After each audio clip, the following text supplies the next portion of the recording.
Concepcion at Piolo Pascual umaming na espesyalan na magitan sa kanila noon. Last week sa SNL, hindi tinago ni Piolo at Casey ang pagiging mas close na nila ngayon sa isa't isa. Ngayon si Piolo at Casey nagkasama ng umarap sa SNL crew sa story conference ng higanteng teleserye na pagsasamahan nila, ang Lovers in Paris, kung saan inamin nilang dalawa na may past na rin sila.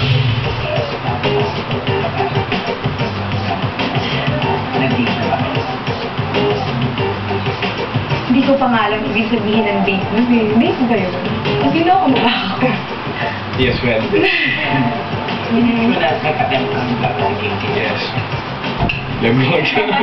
Yung pag-alis ko, hindi ko kasi kinuwento sa ibang tao. Kaya nagulat na lang siya, nabigla na lang ako nawala ng parang mula. Para kaming nawala ng parang mula. Pero kung handa na raw ba silang ituloy ang naudlot nilang romansa? Wala siya dito If ever, private na lang yun. Parang kasi ayoko na naman na masabi ng tao na kinikwento namin yung mga bagay kasi lang may teleserye kami. Something personal and something sana real if mangyari. So, for now, private lang. I'm happy. Yeah. Can be happier. Yes. Pero ang group na kanilang pagtitinginan, hot on cam ng SNL. Sa Pop Icons Concert last Saturday, marami ang natuwa sa pagpunta ni Casey.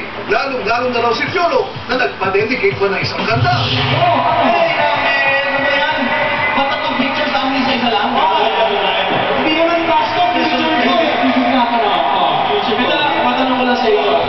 Lahat ng lumabas doon, nandito ba? Yun na nga eh. Wala ha? Ano magagawa mo? Nandito si Miss Casey. Ano kanta mo? Ano kanta mo? Gusto mo? Music mo.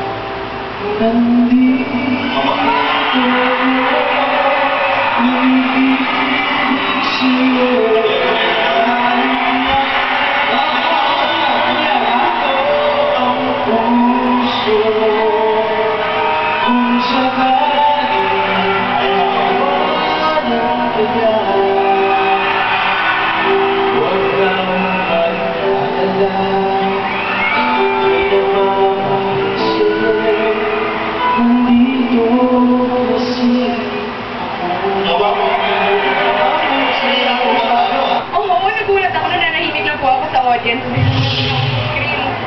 Pero nakaka-proud po silang lima talaga. Posible na tumagtuloy pero